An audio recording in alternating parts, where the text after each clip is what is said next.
We're reading in the book of Numbers now. And you may find the book of Numbers a little bit difficult.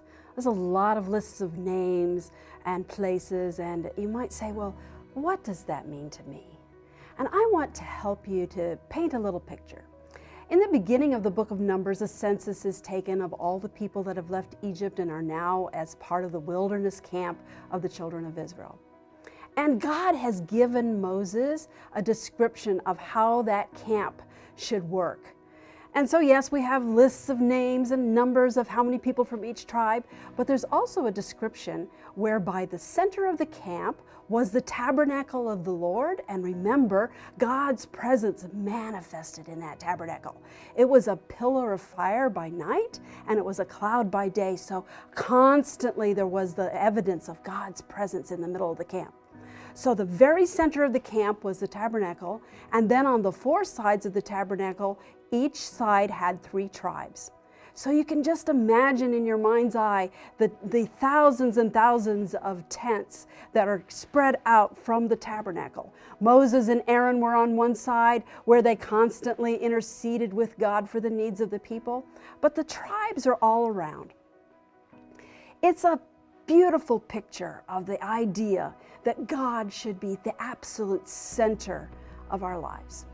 Well, one thing you may not know if you don't know Hebrew is that most of the names listed in those lists are not just pretty sounding names that go well with last names, like hopefully mine goes well. It's a nice alliteration, Becky Brimmer.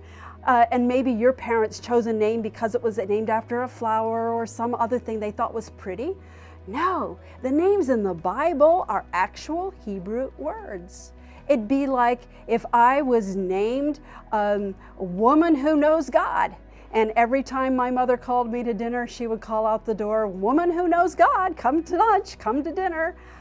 That's the kind of names they had. God is our judge, God is our friend, God is faithful, God is with us. All of these names, they're praise to God.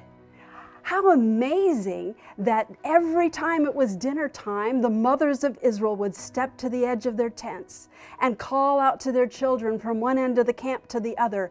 And it was a cacophony of praise to God.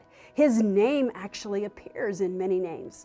For instance, Daniel is God is my judge. There is an amazing message that comes across. So I just imagine myself as a Canaanite traveler, traveling and coming across the children of Israel in the desert. And here's this amazing tabernacle in the center of the camp with a constant fire that's going up to God. And there is this presence that you can see, but I am sure you also could just feel the presence of God. And the closer you got to the tabernacle, the closer you felt that. But then dinner time comes. And suddenly, the mothers of Israel are calling out, friend of God, come home. God is faithful, come home. It's time for dinner. God was at the center of every aspect of life in the desert.